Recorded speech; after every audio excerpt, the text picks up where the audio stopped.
Thank you so much for joining us today. Before we kick this off, I do want to point out to the audience that we welcome audience questions. Please utilize the Q&A section at the bottom of your screen. Type in questions as they come up, and we will address those at the conclusion. So I'd like to now turn this over to Steven Saltzstein, Force Family Office's CEO. Thank you, Callie, and thank you everyone for joining. We're talking today about one of the maybe the biggest valuation dislocation of any industry that is ripe for investment, and that is women's health. And I mean, just to give you a sense, okay, obviously women make up roughly 50% of the population, but only 1% of late-stage research funding goes to women's health. And I find that both incredible, but what an amazing opportunity. And Veige Health, Bill and Jonathan are in the eye of the hurricane. So guys, let me ask you first, why is that? Why is it that only 1% of late-stage research dollars goes to women's health? I mean, that just seems like the world's greatest investment opportunity. Yeah, well, if I can answer that, and of course it is a great question. It's a glaringly obvious question. As someone who's been in biotech for years, I'm going to say this, and it's maybe a controversial statement, but I'll stand behind it. Pharmaceuticals and biotech has been male-driven since inception. I mean, clearly there have been exceptional women that have been involved in those industries, but in general, it's a male-driven industry underpopulated by women until approximately the last decade and a half, where the number of women coming through to C-level positions has been dramatic. In fact, I was formerly at a company called Neuroderm, which was we deal with Parkinson's, and we were proud that by the time we sold the company, we had something like 70% of our C-suite were women, but that's exceptional. So we have two issues. We have a male-dominated industry. This is a women's illness. Why is it that women's health is a niche market? That's incredible. As you rightly say, actually just over 50% of the world's population are women, and yet women's health is a niche market. It has its own category. That's bizarre to me, but that's what's happened. And what's interesting is right now that's changing. There's been an increasing awareness that this is A, not a niche market, B, that it's been dramatically underinvested in for decades, and there is a real need for solutions to women's health problems that have just not been addressed until now. It's changing now. You're seeing an inflow of capital into women's health companies. You're seeing an inflow of interest in women's indications. And so, yes, it's changing, but that's historically why we are where we are. I saw the Gates Foundation announced a $2.5 billion grant to women's health, and specifically to 5 different companies. None of them really address what you guys address. So before we dig in any further, tell everyone what Veige does and what you're focused on. We're focused on an indication called Vulvovaginal Atrophy, VVA. That is a result of a fall off of estrogen to the vaginal canal, which results in severe pain to women. Basically, the tissue becomes brittle, painful, and so that affects day-to-day activity.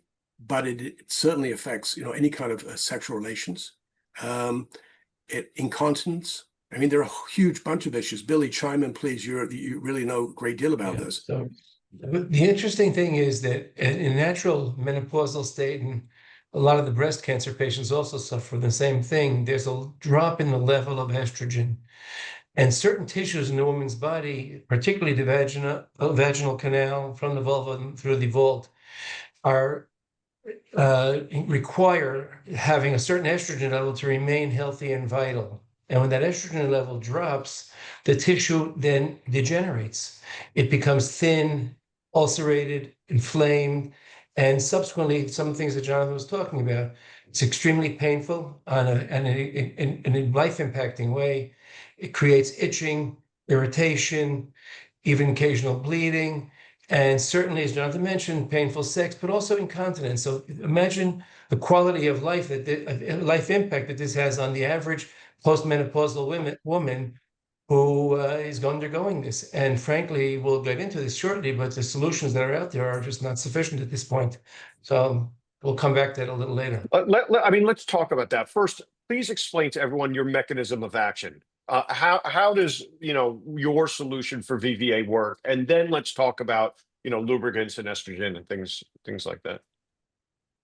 So I think I'm going to start with the second half of your question first, because the simple medical answer was simply to replenish the level of estrogen. If the tissue is suffering from a lack of estrogen, then by replenishing and replacing the estrogen, then you can resolve the problem, which is absolutely correct. However, putting, or let's say, loading up estrogen into the woman's body after it stopped producing estrogen is fraught with an enormous amount of serious medical side effects. Neurological problems, there's an increase in dementia, oncology problems, an increase in breast cancer and endometrial cancer, vascular problems, an increase in cardiac events, heart attacks, strokes, and even deep vein thrombosis. So we're looking at things that are using this product to solve your vaginal issue, which is serious, is life-threatening, not just life-impacting. And the numbers are actually quite statistically significant. So we looked at the vaginal area and said, okay, the women have a problem here. The last thing we want to do is replace the estrogen.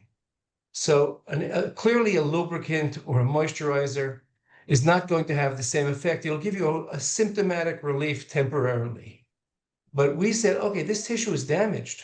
What if we treated this as a chronic wound? What if we were able to heal the tissue and regenerate the tissue so that the vaginal tissue can actually act and behave normally? And actually, we were able to, using our solution, which we can describe slightly in terms of mechanism of action, it reorganizes the natural tissue of the vaginal canal back to a normal state. It actually does almost exactly what estrogen will do without using any estrogen or even engaging the biologic pathway of estrogen, so there are no health risks whatsoever associated with it. And so what happens is we see an increase in the collagen levels, an increase in the reorganization of the vascular levels, a decrease in the inflammation, and all those characteristics then lead to a rebuilding of the epithelial level or the skin level of the internal aspect of the vagina, so that it's not sensitive, it's not irritated, the pain is diminished, sexual relations are not a problem because the tissue is now healthy. And clearly the symptoms decrease, including the incontinence. Okay. And so are you able to actually repair the tissue to kind of the premenopausal level, or? So the answer is the tissue is repaired, but what we do is we create an environment where the tissue can actually naturally heal. It's a combination of unique botanical materials combined in a specific formula, which coalesce in terms of rehydrating and protecting that tissue, so that it creates an environment where the tissue, we like to call it protected healing. The tissue is actually enabled to heal itself. It's as if it's in a comfortable environment where the natural process will be simply to heal, like you would if you took a wound and covered it up and protected it. The same thing will happen. The body will naturally heal. The body wants to heal. What's interesting here is it's a little different, that it's missing the estrogen. So whereas we can heal this and repair this, we don't like to use those terms because it's what the body is actually doing it itself. The body is repairing itself. But you do need to stay on this product in order to maintain that, just as you would need to stay on estrogen in order to maintain the level of health. So because this is a long-term problem and because it's symptomatic and a life-impacting, regardless of what you do, you need to actually maintain the situation, because otherwise it'll excuse the creation of a word, but re-degenerate. Right.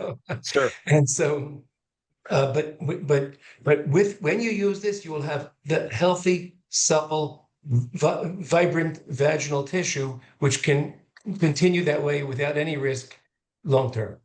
So I feel like people still want to understand how it works because, you mentioned botanicals as part of your ingredients, et cetera. So can you talk about the formulation and then, exactly how it goes to repair? If the biologic system is not a single event, okay? It is a series or a choreographic series of different changes in the cells, different changes in the blood vessels, different changes in the activity of the body and its capacity to repair and to change. So what we call those type of systems cascades because they're like a waterfall. There's quite a lot of things happening, and you can't just put your finger or put a rock in one place and stop that waterfall. It's going to go right around the rock and keep running. So what we do is in these processes, and that's why it's so effective, we multi-target an array of processes. So we're increasing the collagen, we're decreasing the inflammation. We know exactly how it happens because we see there are classic markers and the body uses to activate and shut down these processes. And we know that we're actually shutting down the enzymes that destroy tissue. We're actually increasing the production of pro-repair growth factors to help this heal. They always give these long names, but it's PDGF, PGF beta, and a multitude of other growth factors that are critical to repair tissue. Now, in a normal body, they're active. And when you have a wound, the body will activate those and increase the concentrations. What we do is we take a low level of this and actually synergize with it to create a more healthy tissue. So you will actually see, if you did a histological specimen of this, and we have, you will see a perfectly healthy redesigned or reconstructed tissue. It's as if it was never damaged before. So one thing that I think is super interesting, can you talk about how the FDA is classifying this and your path to market from a regulatory perspective? So we are classified or will be classified. We're in the middle of the process with the FDA, but they've indicated that they will accept this, and we've done this before multiple times. Excuse me. Will be a class 2 medical device. And so because we're a class 2 medical device, our clinical trials are completed. We're actually in the application form, and we expect actually to be approved by Q1 2026. The reason the FDA is classifying this is it's a combination of effects that are taking place that include the impact of the botanicals and the formulation together as a single process where it creates that environment that we discussed earlier in terms of creating the repair of the tissue. And so how big's the market? It's over 30 million women, isn't it? Yeah. So Jonathan? the market size currently is, you have currently about 35 million postmenopausal women in America who report in one way or another suffering, symptoms of VVA. That's probably an underreported market because it's a indication that there's a certain embarrassment, a certain reticence about discussing. But best estimates are 35 million plus, and that's growing at an estimated, 7 to 8% a year. In addition to that, there's then another approximately 4.5 million women who are cancer or post-cancer patients who simply cannot take hormone replacement therapy. It would be disastrous for them. So you have, a cohort of some 4.5 million women who simply cannot take HRT. And then you have another approximately, and those two are growing in numbers. And then you have the 35 million plus women who are, postmenopausal, report some discomfort, some irritation based on best research. So the market is huge. Now, there are probably closer to 65 million women who are candidates potentially for VAVA, but right now the reporting seems to indicate about 35 million people talking about it. So it's a huge right now. We're talking about USA only. If I extrapolate that worldwide, then you're probably talking about another, 250, 300%. And I would also say here that the USA is ahead of the curve in terms of reporting. If you move, there's a cultural indication with this. So if you go to Europe, for instance, Northern European markets are much more aware of VVA and dealing with VVA. Southern European markets less so, Asian markets less so. So there's a cultural growth, and we firmly believe that in years to come, the cultural curve will unwind such that other countries have much greater awareness of this problem. So if I talk about a market size of 35 million plus, 40 million plus in the USA, 300% greater than that worldwide, that is only going to grow as women are prepared to acknowledge and seek advice on the problem. Yeah, you keep mentioning the stigma, and yeah, can you talk about how this affects VVA, how this is going to affect your go-to-market strategy, and anything else that you could tell the audience just about getting over this. I think the most important thing is that the best effective market strategy is having a successful product. One of the things we do know is that actually women talk with women, and I'm sorry because I'm a man, so for any women listening, this is not intended to be any kind of, I don't want to mansplain, okay? Not a good idea ever, but I am a man, so I can only talk about it from the way that I know it.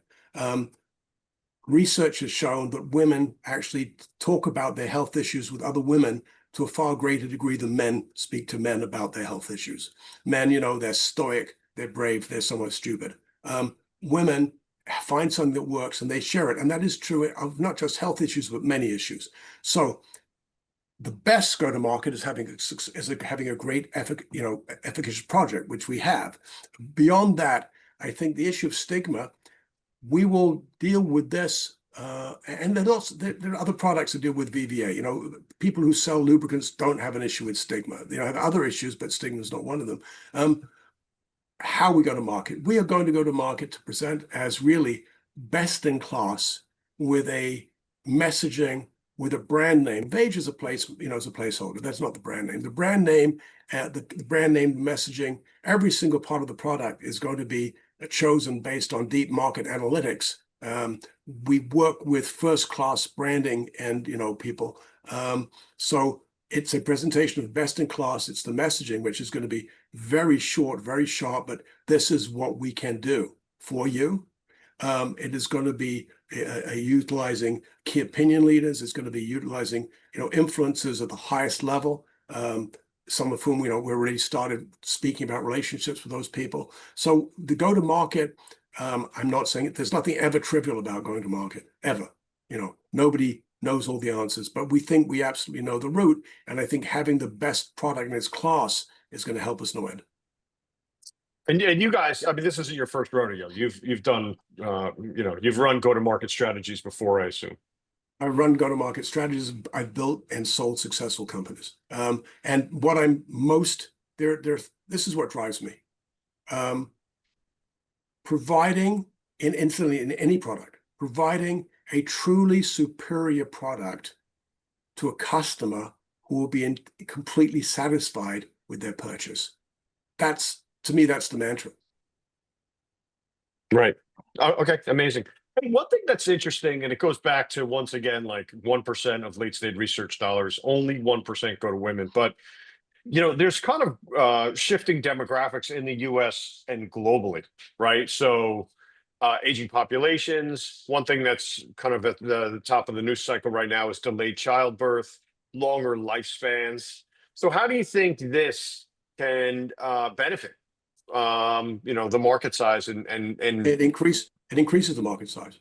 It absolutely increases the market size. Look, old age, living longer is great in many ways, but what it means is that there is an increasingly larger population suffering from the health problems that go with large populations. Look, here's an interesting statistic. 75% of everybody that has ever been older than 60 since the world began is alive today. Wow. Okay. Yeah. Wow. Okay. Really? Okay. Okay. Right. Because if you think about it, I know going back when I was a child, right? If somebody you knew parents died or grandparents died when they were 74, well, they died. They were old. Today, Right. someone who dies when they're 74, that's young. Yes. Right.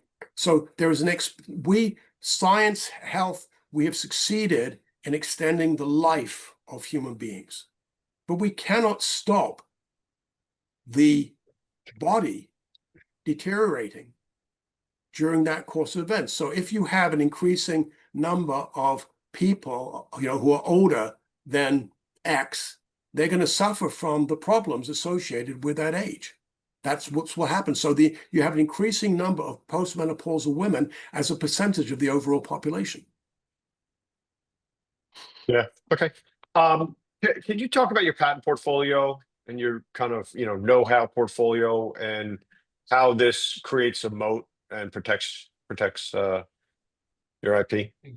I'll address that. The IP portfolio is based up on basically a unique way that we have to extract and prepare the botanicals. So if you just took the botanicals that we use, you would really not have any therapeutic effect. What we do is we've created very specific specifications of which type of ingredients we need, which type of compounds we need, in what ratio and in what relationship to the other botanicals that exist there to get the maximum benefit therapeutically.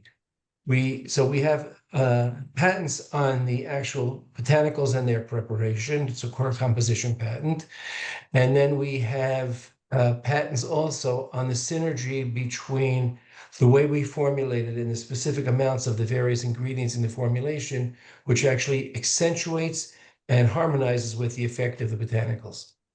So we're covered from both aspects. And this was not a trivial matter where we select. This is not your typical natural product. We didn't just select 3 botanicals and work with them. This is the product of 10 years of intense R&D to try to optimize these botanicals to help us create the therapeutic benefit that we want to.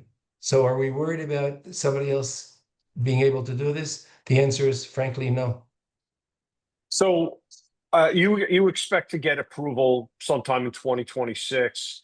Can you talk about the business model in regards to margins, long-term revenue, possible subscriptions, things of that nature? Sure. So, on cost of goods, we have a 75% gross margin. So we're looking at a very healthy, gross margin. The nature of the treatment is that once somebody starts using a treatment, either ours or, as Bill has already said, HRT, they have to stay with it. So you're talking about not a one-time client acquisition. You're talking about a customer that will stay with you for a long time. Once you have that, then you have a subscription-based, essentially a subscription repeat, customer base, which is growing exponentially. Obviously we will use various means to ensure that we can convert one-time customers into long-term customers by pricing, by subscription discounts, by continuing education, outreach, et cetera. But I'll give an example. There's a business we're involved in, also spun out of his own for a very interesting product that within the space of a year became 50% repeat and subscription customers, which is extraordinary. And frankly, I think this is likely to exceed it. So I think that one, you look at a situation where the cost of customer acquisition will be dwarfed by the lifetime value of those customers. So you'll see a ROAS, a return on investment on ad spend, really at a very, very high multiple. So that's on that. In terms of market revenue, I want to be very conservative here. We know how big the addressable market is. And frankly, if we can capture 0.5% of that, we'll be very happy, because 0.5% of that will throw up a revenue, of $65-70 million a year, depending on our final price point and the discounts we give for subscriptions. So That's a very significant number. I think the idea, and I frequently see companies pitching and say, well, if we only get 10% of the marketplace, and I think, well, that's great, but here we get 0.5%. We have a very, very, very good business. So then, you mentioned about exits. I think there is a healthy appetite right now for investment in women's healthcare. We're seeing at least 2 companies, sizable private equity-backed companies, doing roll-ups of women's healthcare businesses. That's going on right now. So And I'm curious, because you plan on building an annuity, right? Repeatable income. So Yeah. I imagine that gives you a higher multiple.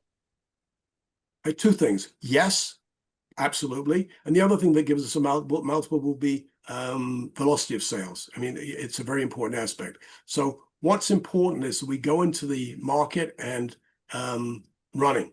We go in with our marketing ready to go, and we go in with sufficient firepower to ensure that we can do that launch properly, which is why we're looking to raise the amount of money we want. We don't need that amount of money to go through the FDA and go to market, but we want to go through the FDA and go to market with the firepower to launch with everything, all cylinders running, and really make sure that we establish a presence in the marketplace as quickly as possible. And that's really important in terms of getting that market traction. I mean, my experience, you kind of spending time with you guys, is you have that really strong combination of really strong, rigorous medical research, but also a great understanding of how to sell.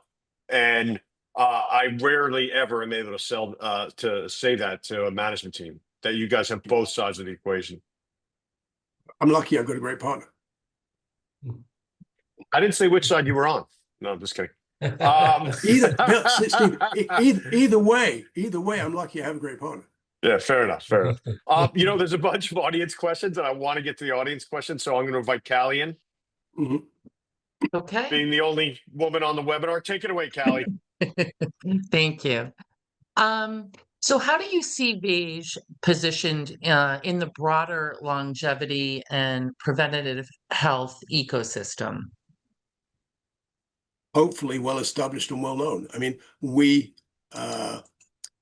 there is a rising trend for people to be concerned about longevity, and not just longevity, but their quality of life during longevity. That's equally important, probably more important. So I think we're absolutely addressing something which is central to the longevity movement, which is good health during longevity. And that's exactly what we can assist with regard to a very specific indication. We can't, we're not an answer to longevity, but we're an answer to at least 50% of the population, how their health manifests itself during that period.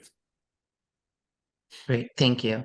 And beyond financial return, what is the legacy or societal impact of investing in women's health at scale? So there's something that I say internally to our team, okay, which is that this is not just a business, but it's a business to be proud of. And I think that's the most succinct message. That's our internal watchword. And I think that's true about anybody who invests in this. One of the things that really makes me get up in the morning and love being involved in biotechnology is that it is a business, and I'm a businessman, but it's a business, the results of which directly affect people's quality of life. And I cannot think of a better business to be in. Great, thank you very much. And what is your geographic focus? Are you working with partners in the US? Where do you expect your main revenues to come from geographically? Initially, the US, where we'll be working directly ourselves. We're not actively looking for partners in the US. We are, however, in early stage, and I stress early stage discussions with partners in other geographies throughout the world.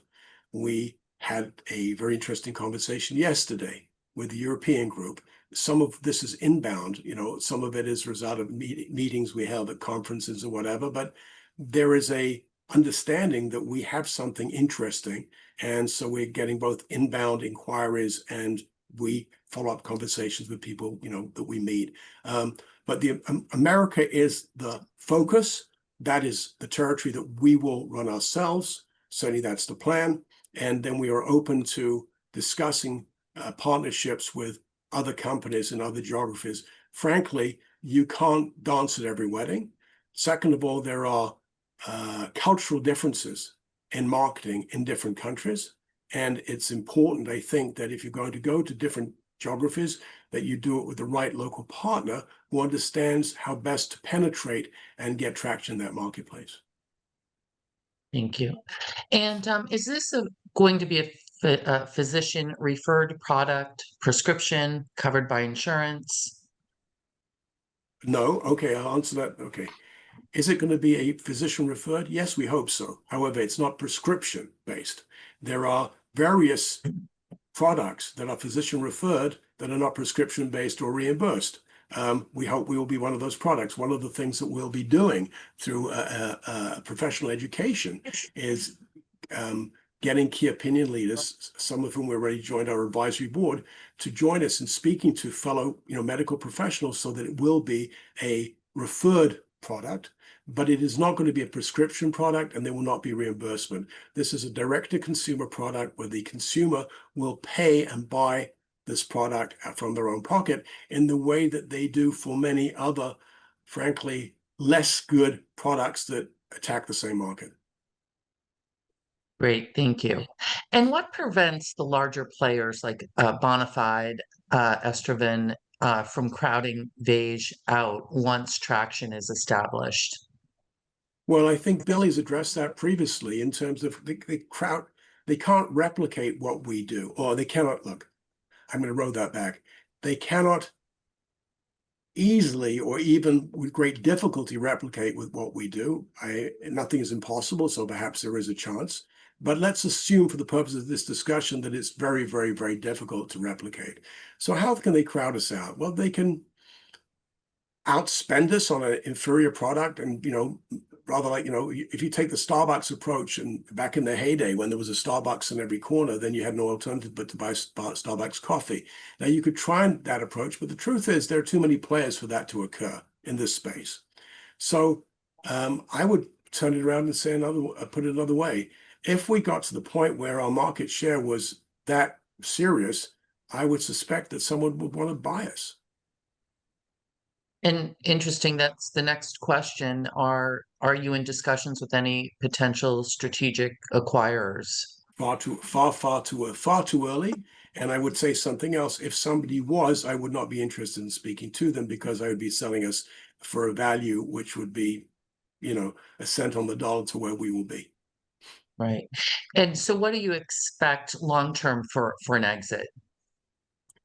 It's a good question, but there's no easy answer to that question. Coming back to the Steve's question, which is that how would we see the multiple on top line revenue or on those things? It's a function of what is our how many of our customers are subscription based or repeat customers. What is the velocity of our annual growth and annual ARR? All of those things. I would say that right now, it seems that the figures that are being seen are somewhere in the order of 5 to 6 times top line royalty revenue, a high multiple on EBITDA. It depends. There's no one size fits all. A company that grows in sales from 2 to 3 to 5 million to 7 million over a 4-year period is going to be valued differently from a company that moves from from 3 to 10 to 20. So I would say this: if a company is successful, if a company grows its sales, with a certain acceleration, if the company is successful, if customer feedback is good, then there will always be a buyer for that company, but actually there will be more than one in a space like this. So then you have competitive situation as well. So I'm optimistic about what would happen. But one thing I do not believe in, and that is putting a company on the block and offering it for sale. I've never done that, never will do that. I'm a firm believer that if you build a successful company, someone will come and want to buy you. I'd rather be someone wants to buy me than I want to be sold. Great. Your product is topical. Does it require an applicator?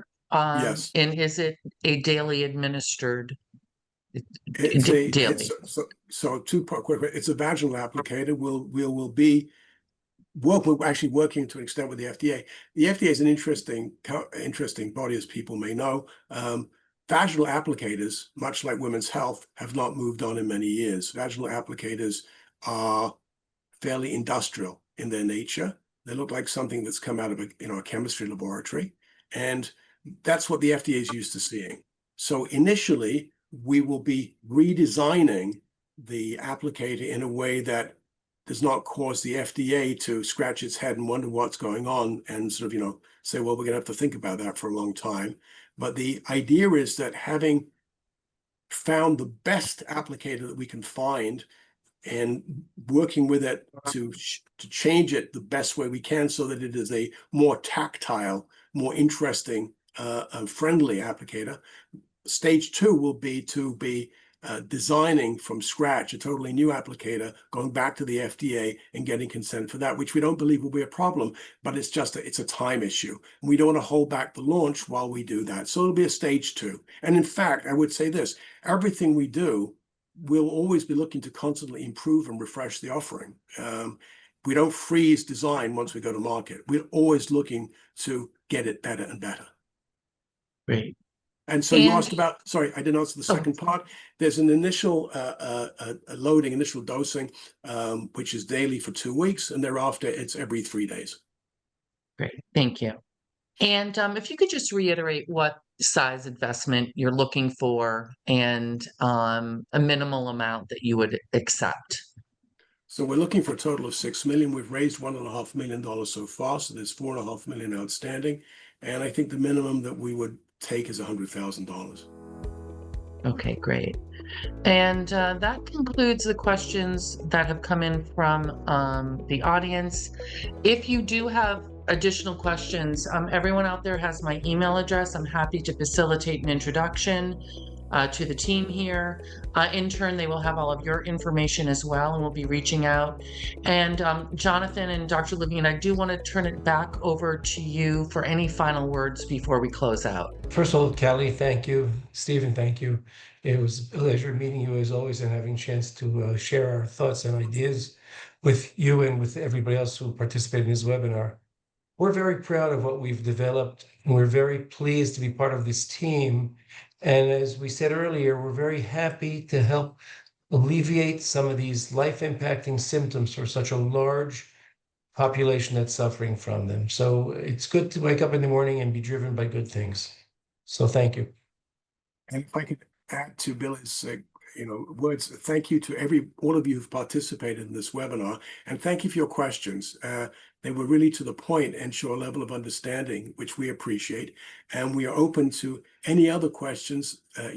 Let Callie know. We'll be very happy to speak to you one-on-one whenever it's convenient for you.